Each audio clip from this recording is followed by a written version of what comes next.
नमस्कार, मेरा नाम जय भगवान लाडवाल है। मैं एक हास्य कवि हूँ। तो हास्य की छोटी छोटी चुटकियाँ आपके सामने प्रस्तुत है। आज के ज़माने में हंसना भूल गया आदमी, दुखी है हर इंसान। हंसना भूल गया आदमी, दुखी है हर इंसान। टेंशन खा गई लोगों की मुस्कान। लेकिन मैं क्या हूँ कि मनहूस से चेहरे को सदा डांटता हूँ मैं। गम की बदलियों में खुशी बांटता हूँ मैं। अच्छा नहीं लगता मुझको मायूस चेहरा, इसलिए लोगों में हंसी बांटता हूँ मैं। आजकल अपने अपनों से रूठ गए, आजकल अपने अपनों से रूठ गए। मंदिर से बाहर आकर देखा तो मेरे जूते उठ गए। तभी मेरे दिमाग में एक आइडिया छा गया, मैं किसी और के पैर के आ गया। मेरा दोस्त लड़खड़ाता हुआ आया। मैंने उससे पूछा, अरे क्या बात हुई? कहता तोड़ दी। हाँ क्या तोड़ दी? कहता टांग तोड़ दी। मैंने कहा कैसे? कहता तेरे कारण टूटी है। मैंने कहा मेरे कारण कैसे? कहता तूने तो कहा था कविता लिख। मैंने कविता लिखी, लड़की को सुनाई, उस लड़की के भाइयों ने मेरी टांग तोड़ दी। मैंने कहा कविता सुनाइए, कविता कौन सी थी? तो कहता कविता ये थी कि हड्डियों पे तेरे मांस नहीं, चेहरा भी कोई खास नहीं, प्यार तेरे से कोई खाक करेगा, तेरे तो जीने की भी आस नहीं। हमारा हरियाणा एक ऐसा प्रदेश है, कहीं भी आपको हरियाणा का लोग भीख मांगता हुआ नहीं मिलेगा। ये नहीं कि बड़ा ईमानदार है, बड़ा स्वाभिमानी है, ये है कि भीख मांगनी नहीं आती। 3 भिखारी भीख मांगने के लिए घर पे गए। पहले ने कहा गालिए माई आटा, आटा गालिए माई, जियो तेरे बाण और भाई। दूसरा बोला आटा गालिए माई, हो तेरी कमाई। तीसरा हरियाणा का था, तो वो हरियाणवी भाषा में बोला आटा गालिए माई, बाहर खड़े तेरे 3 जमाई। मैं शादी के लिए लड़की के घर गया। गलती से मैंने लड़की को कह दिया कि कितने हैं बच्चे तेरे? तो कूट कर उसके भाइयों ने जवाब दिया। दोस्तों, एक पंडित को हो गए लूज मोशन। वह गया डॉक्टर के पास। डॉक्टर से बोला, डॉक्टर साहब मुझे आपसे है बड़ी आस। डॉक्टर ने दी दवाई, कैसे कैसे लेनी है अच्छी तरह समझाई। डॉक्टर से कहने लगा, डॉक्टर साहब कोई परहेज हो तो वो भी बताइए। तो डॉक्टर बोला, बस 10 दिन शंख ना बजाइए, 10 दिन शंख ना बजाइए। मैं बाजार से आया, अपनी पत्नी के लिए नई साड़ी लाया। उसको नई साड़ी दी, साथ में 1000 के 2 नोट दिए। पत्नी खुश हो गई, न बोली इतने पीछे कड़े तले आया। मैं बोला रामनाथ से शर्त जीत के आया। वो बोली शर्त क्या थी?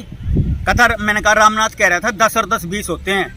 मैंने कहा नहीं, 10 और 10 22 होते हैं। तो वो कहने लगी कि 10 और 10 तो 20 ही होते हैं। मैंने कहा बात सुन, तो घरवाली मेरी है रामलाल की? न बोली घरवाली तो तेरी है हूँ, पर 10 और 10 तो 20 ही होते हैं। मैंने डंडा उठाया, 2-3 लगाया, 2-3 में मान गई। न बोली मान गई 10 और 10 22 ही होते हैं। मैंने कहा रामलाल भी यूँ ही मान्या था। एक आदमी जामुन खाने के लिए जामुन के पेड़ पर चढ़ गया। एक आदमी जामुन खाने के लिए जामुन के पेड़ पर चढ़ गया, नीचे से उसका कोई बाइक उठा कर ले गया। बोली बहू से, बहू मैं गले के दर्द से हूँ दुखी। बहू बोली माता जी ला मैं आपका गला दबा दूं, हो जाओगी सुखी। एक आदमी सड़क के ऊपर जुओं की दवाई बेच रहा था। भाइयों बहनों जल्दी आइए, जुओं की दवाई ले जाइए, अपने बालों को सुंदर बनाइए। जुओं की दवाई ले जाइए, बालों को सुंदर बनाइए। जो भी आता थोड़ी देर सुनता, खड़ा होता, फिर मुस्कुरा के चला जाता। इतने में एक बुढ़िया आई। उसने जो है ना बोली, अरे भाइयों कितने की दवाई है? वो बोले ताई 100 रुपये की है। उसने 100 रुपये दिए और दवाई लेके घर चली गई मुस्कुराती हुई। घर आ जाके उसने डब्बा खोला तो डब्बे में 3 चीज़ें थी।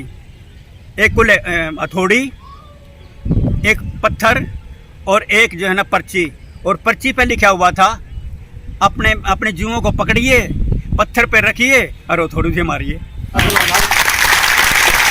सलमान को ऐश पसंद है, सलमान को ऐश पसंद है, ऐश को कैश पसंद है। लेकिन मुझे किसी को कांग्रेस पसंद है, किसी को बीजेपी पसंद है, लेकिन मुझे मेरा देश पसंद है, मुझे मेरा देश पसंद है। राजनीति में स्वार्थ है, रिश्तेदारों में कलेश है। कवियों और राजनेताओं में इतना ही फर्क है लाडवाल, उनको वोट पसंद है और हम कवियों को अपना देश पसंद है। पड़ोस में एक जोड़ा रहने के लिए आया, तो मैंने पड़ोसी से पूछा, उनमें बड़ा प्यार था। मैंने पड़ोसी से पूछा, यार इन दोनों में इतना प्यार कैसे है? तो उसने बताया कि उनकी मोहब्बत, मैंने कहा इतनी उनकी मोहब्बत इतनी गहरी क्यों है? तो वो कहने लगा, पति कवि है और पत्नी बैरी है। आज हर इंसान स्वार्थी हो चुका है, सिर्फ अपना अपना स्वार्थ देखता है। इसी पे मेरे, ताकि डॉक्टर को रोगी मिले, वकील को मिले केस, टीचर को ट्यूशन मिले, बाढ़ में जाए देश। दो मास्टर आपस में बातें कर रहे थे। कहता यार ये भजन लाल 8वीं में होया 3 बार फेल, ये ज़िंदगी में क्या करेगा? तो वो मास्टर कहने लगा कि ये नेता बनेगा और हम जैसे पढ़े लिखे मास्टरों पर राज करेगा। मास्टर ने पूछा कि राहुल खड़ा हो, भारत के प्रधानमंत्री का नाम बताओ। तो वो कहने लगा, जी भारत का प्रधानमंत्री, जी भारत का प्रधानमंत्री। कहता रामलाल। कहता रामलाल कौन है? कहता जी रामलाल मेरा बाप है। मेरी माँ कहती है, अरे राहुल तेरे बाप ने गए हो 14 साल हो गए, कदे देश का प्रधानमंत्री बन गया हो। तेरे मेरे घर आया, मैंने पत्नी को कहा कि चाय बनाना। उसने 2 चाय बनाई, उसने चाय बनाई, साथ में केले लाई। मैंने कहा पागल लुगाई, चाय के साथ भुजिया लाते हैं, बिस्कुट लाते हैं, तो केले लेके क्यों आए? तो वो जो है कहने लगी, कहता आपने ही तो कहा था जो चाय बनाना, अब बनाना का मतलब तो केले ही होते हैं। चोटी में लटगड्ढ और उसको धड़ मारेगा और लगता है वो खूनम खून। तो फिर वो जो मारने वाला, देख भाई रामफल गलती तो होगी, तेरा लठ मार दिया, गलती तो होगी भाई, अब तेरे ऊपर है, तू मार चाहे छोड़। तो फिर सामने वाला ने कहा, भाई जब तेना गलतियां मान ली तो अब क्या करा तेरा? तो गलती मानने के बाद सारे गुनाह माफ हो जाते हैं। तो मैं अधिक समय न लेता हुआ आप सबका बहुत बहुत धन्यवाद।